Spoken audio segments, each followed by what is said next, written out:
जब गुरु नानक देव जी का सचखंड जाने का समय आया तो उस दिन ऐसा क्या हुआ कि सारी संगत एक के बाद एक चमत्कार देखकर हैरान रह गई। आज की वीडियो में हम आपको श्री गुरु नानक देव जी के आखिरी पलों की एक एक घटना को विस्तार से बताएंगे। हम आपको ये भी बताएंगे कि गुरु जी से मिलने स्वर्ग से कौन से महापुरुष आए थे और उन्होंने गुरु जी से क्या करने को कहा। इसके साथ ही हम आपको ये भी बताएंगे कि क्यों गुरु जी एक बार बिना किसी को बताए नाराज होकर एकांत स्थान में जाकर रहने लगे। इस वीडियो में हम आपको बहुत सी ऐसी बातें बताने जा रहे हैं जो आपने शायद पहले कभी नहीं सुनी होंगी। सो वीडियो को एंड तक देखें और हमारे चैनल को सब्सक्राइब करके लाइक और शेयर करना ना भूलें, ताकि आपके सपोर्ट से हम मोटिवेट होकर ऐसी वीडियोस लगातार आपके लिए लाते रहें। तो आइए शुरू करें आज की ये वीडियो।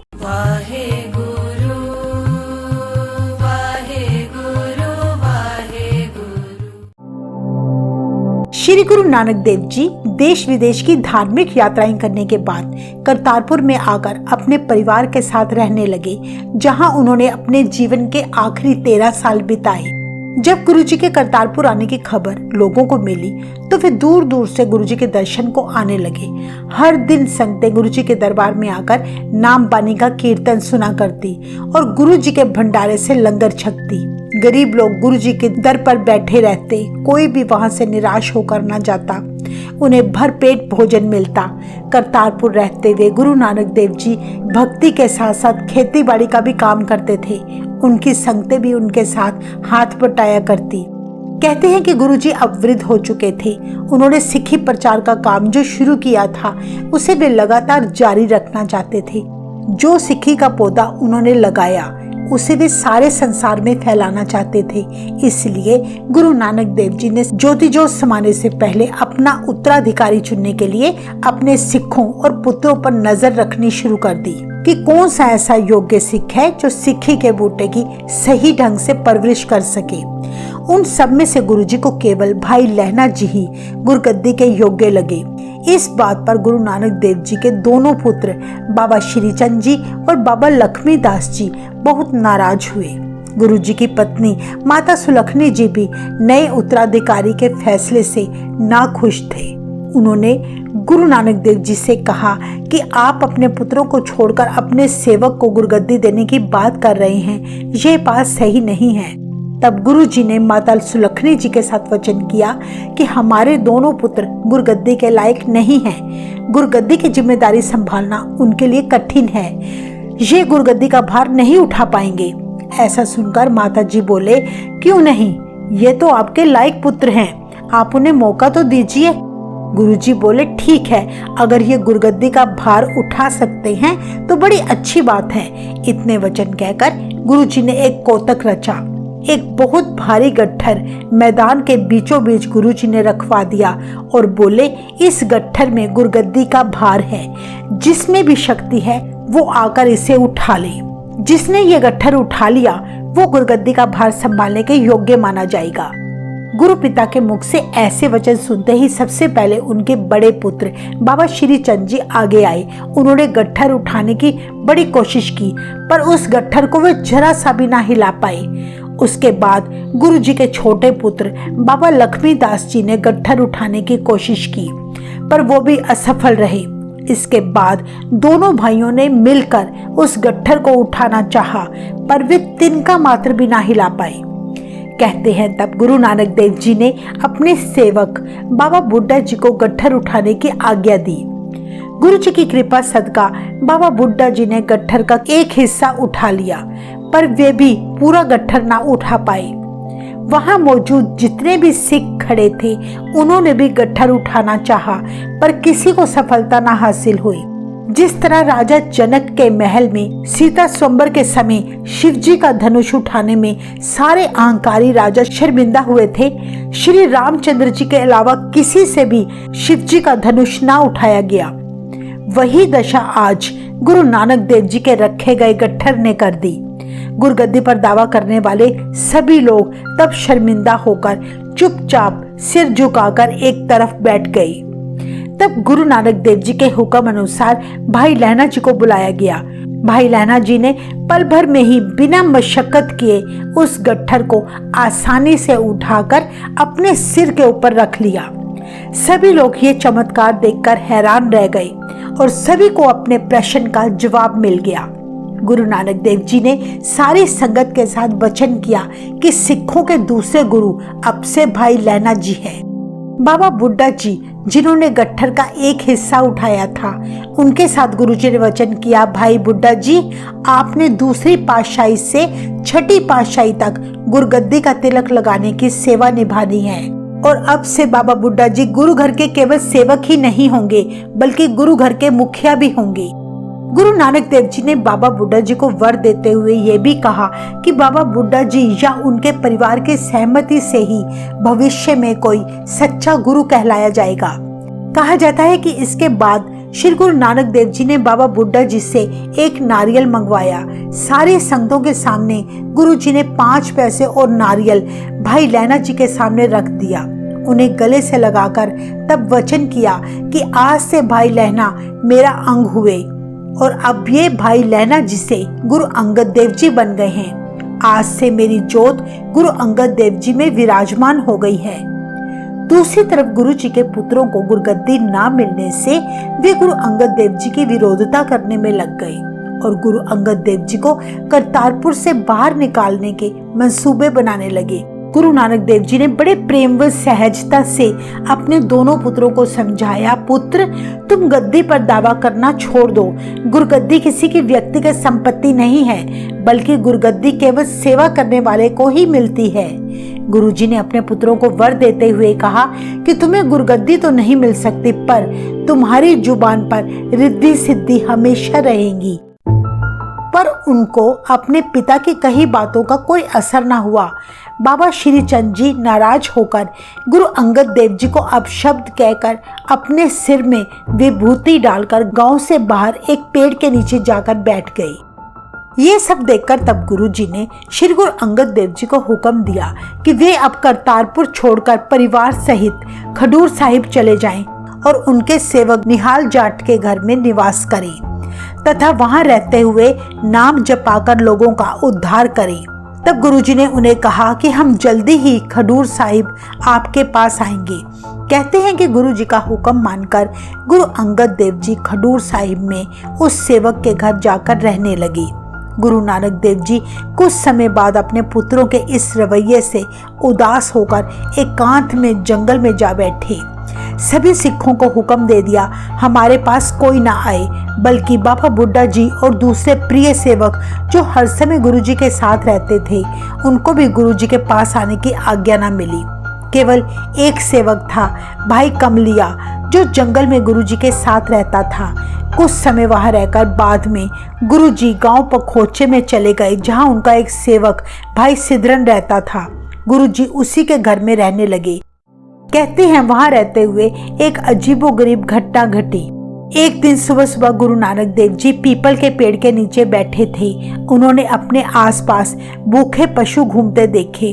तब गुरुजी ने अपने सेवक भाई कमलिया को अपने खेतों में से कुछ चारा लाने को भेज दिया। जब कमलिया खेतों में पहुंचा तो उसने वहां 3 साधु देखे जिनके चेहरे पर इतना नूर था कि उससे देखा न गया। वह समझ गया कि ये कोई साधारण मनुष्य तो नहीं है, ये कोई खुदा का रूप ही होंगे। इतिहास में दर्ज है कि उस समय उन साधुओं के वेश में ब्रह्मा, विष्णु और इंद्र देवता धरती पर प्रकट हुए। उनके यहाँ आने का एक खास मकसद था। उन देवताओं ने जब खेत में गुरु नानक देव जी के सेवक को देखा तो उसका नाम लेकर उसको पुकारा। भाई कमलिया जब उनके पास पहुंचा तो उन साधुओं ने एक कागज की पुड़िया भाई कमलिया को पकड़ाते हुए कहा कि यह पुड़िया तुम गुरु नानक देव जी को देकर आओ। गुरुजी जो वचन तुमसे कहेंगे वो तुम आकर हमें बता जाना। अब जल्दी जाओ, देर ना करो। भाई कमलिया जैसे ही गुरुजी को पुड़िया देने जाने लगा तो उसे याद आया कि गुरुजी ने उसे पशुओं का चारा लाने भेजा था। वे उन साधुओं से बोला, मुझे गुरुजी के हुक्म अनुसार पशुओं का चारा लेकर जाना है। पहले आप मुझे चारा इकट्ठा करने दे, फिर मैं गुरुजी को आपकी दी हुई पुड़िया दे आऊंगा। भाई कमलिया की बात सुनकर तब इंद्र देवता ने थोड़ी सी घास को अपने हाथ में लिया और उसे बड़े से चारे के गट्ठर में बदल दिया। फिर उस गट्ठर को भाई कमलिया के सिर पर रख दिया। ऐसा चमत्कार देखकर भाई कमलिया दंग रह गया और मन ही मन सोचने लगा कि आखिर ये हैं कौन। कहते हैं तब कुछ समय बाद गुरुजी के पास पहुंचा। उसे देखकर गुरुजी ने पूछा, क्या बात है, आज तुम बड़ी जल्दी चारा ले आए हो? कहीं तुम किसी दूसरे के खेत से चारा चोरी करके तो नहीं लाए? अगर ऐसा किया है तो ये चारा जहाँ से लाए हो वहीं रखाओ। इतना सुनकर वह बोला, नहीं गुरुजी, यह चारा चोरी का नहीं है, ये मुझे आपके खेत में मौजूद 3 साधुओं ने दिया है। उसने गुरुजी को बड़ी हैरानी से बताया कि गुरुजी, आज मुझे जिन 3 साधुओं के दर्शन हुए हैं वो कोई साधारण नहीं थे। उनके चेहरों पर इतना नूर था कि मुझसे देखा ही नहीं गया। उन्होंने मुझे कागज की पुड़िया देते हुए कहा कि इससे तुम अपने गुरुजी को दे देना, बदले में जो वचन गुरुजी कहेंगे वो हमें आकर बता देना। अंतर्यामी गुरुजी सब समझ गए। उन्होंने जब पुड़िया खोली तो उसमें विभूति थी जो शिवजी ने गुरु नानक देव जी के लिए भेजी थी। कहते हैं उसी पल गुरुजी अपने खेत में जा पहुंचे, जहां ब्रह्मा, विष्णु और इंद्र देवता गुरुजी का इंतजार कर रहे थे। गुरुजी को अपने सामने देखकर सभी देवता गुरुजी का गुणगान करते हुए बोले, हे सद्गुरु जी, आप तो सुखों के घर हो, आप सभी जीवों को मुक्ति प्रदान करने वाले दाता हो, आप संसार के जन्मदाता हो, आपकी सदा जय हो। विष्णु जी बोले, हे सद्गुरु जी, ये सारा ब्रह्मांड आपका ही स्वरूप है। ये चांद और सूरज आपके 2 नयन हैं। जो भी मनुष्य आपका ध्यान करता है वो संसार रूपी भव सागर से पार हो जाता है। इस तरह देवताओं ने गुरु जी की सुंदर प्रशंसा की। तब ब्रह्मा जी बोले, हे सद्गुरु जी, आपने अब अपनी ज्योत गुरु अंगद देव जी में टिका दी है। आपने इस तरह सच्चा नाम प्रकट कर दिया है। अब आप कृपा करके हमारे साथ सचखंड चलें। सचखंड में सभी देवी देवता आपके स्वागत में खड़े हैं। ऐसा वचन सुनकर गुरुजी ने उनसे सचखंड जाने की हामी भर दी। इसके बाद ब्रह्मा, विष्णु और इंद्र देवता अलोप हो गए। गुरुजी वापस आ गए। दूसरी तरफ करतारपुर में बैठी संगतें गुरु नानक देव जी के वापस घर ना आने पर बड़ी व्याकुल हो गई। उन्होंने गुरुजी को बहुत ढूंढा पर गुरुजी का पता ना लग सका। एक दिन गांव पखोचे में रहते हुए गुरु नानक देव जी ने भाई सिधरन से कहा कि हमारा अब शरीर त्यागने का समय करीब आ चुका है। भाई सिधरन जी गुरु जी के मुख से ये बात सुनकर रोने लगे, क्योंकि उसने गुरु जी की काफी समय से सेवा की थी। गुरु जी के सचखंड जाने की खबर सुनकर वे उसी पल करतारपुर गुरु जी के घर पहुंचा, जहां उसने यह बात बाबा बुड्ढा जी और उनके परिवार को बताई। बस फिर क्या था, सारे सिख माता सुलखनी जी और उनके दोनों पुत्र गुरु जी के पास गांव पखोचे में आ पहुंचे। उस समय गुरु जी प्रभु की याद में लीन होकर समाधि लगाए बैठे थे। माता जी ने अपने पति देव के आगे विनती करते हुए कहा, हे स्वामी, आप कृपा करें, 2 बातें अपने पुत्रों के साथ कर लें। उसी समय भाई बालाजी भी आ गए और बोले, हे सद्गुरु जी, आपने तो कहा था कि अपने साथ मुझे भी आप सचखंड लेकर जाएंगे, पर अब आप अकेले ही क्यों जा रहे हैं? भाई बालाजी और सिखों के बहुत विरलाप करने पर गुरुजी समाधि से उठे और बड़े प्रेम से बोले, भाई बाला, तू हमसे अलग नहीं है। तू कुछ दिन खडूर साहिब गुरु अंगद देव जी के साथ रह, वो मेरा ही रूप है। गुरु अंगद देव जी के पास जाकर तू मेरा सारा हाल उन्हें सुना, फिर हम तुम्हें जल्दी ही सचखंड बुलाएंगे। हम आपको बता दें कि गुरु नानक देव जी ने भाई बालाजी को इसलिए गुरु अंगद देव जी के पास भेजा था ताकि वहां रहते हुए वे गुरु अंगद देव जी को गुरु नानक देव जी की सारी जन्म साखी सुना सके, क्योंकि बालाजी पल पल गुरु जी के साथ यानी बचपन से ही गुरु जी के साथ रहे थे। इसलिए भाई बालाजी की लिखी हुई श्री गुरु नानक देव जी की जन्म साखी सच्ची और प्रामाणिक साखी मानी जाती है। कहते हैं कि उस समय माता सुलखनी जी की विनती सुनकर करतारपुर वापस गुरुजी अपने घर आ गए, जहां पहले से ही दूर दूर से साधु, ब्राह्मण और सिख संगतें गुरुजी का अंतिम समय सुनकर मौजूद थे।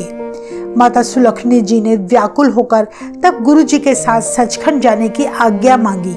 गुरु जी बोले, तुम्हें अभी पोतों का सुख लेना है, अभी तुम्हारा सचखंड जाने का समय नहीं आया। इसके बाद गुरु जी ने बाबा बुड्ढा जी को आज्ञा दी कि तुम कनाते लगा दो, हमारा शरीर त्यागने का समय आ चुका है, हम पर्दे में शरीर त्यागेंगे, इसलिए किसी को भी अंदर प्रवेश ना करने देना। ऐसा उन्होंने इसलिए कहा क्योंकि गुरुजी जानते थे कि मेरे सिखों ने बड़ा वैराग करना है। फिर गुरुजी चौंकड़ा मारकर प्रभु की स्तुति करने लगे और सफेद चादर ओढ़कर लेट गए। यह देखकर हिंदू मुस्लिम सारी संगतें रोने लगी।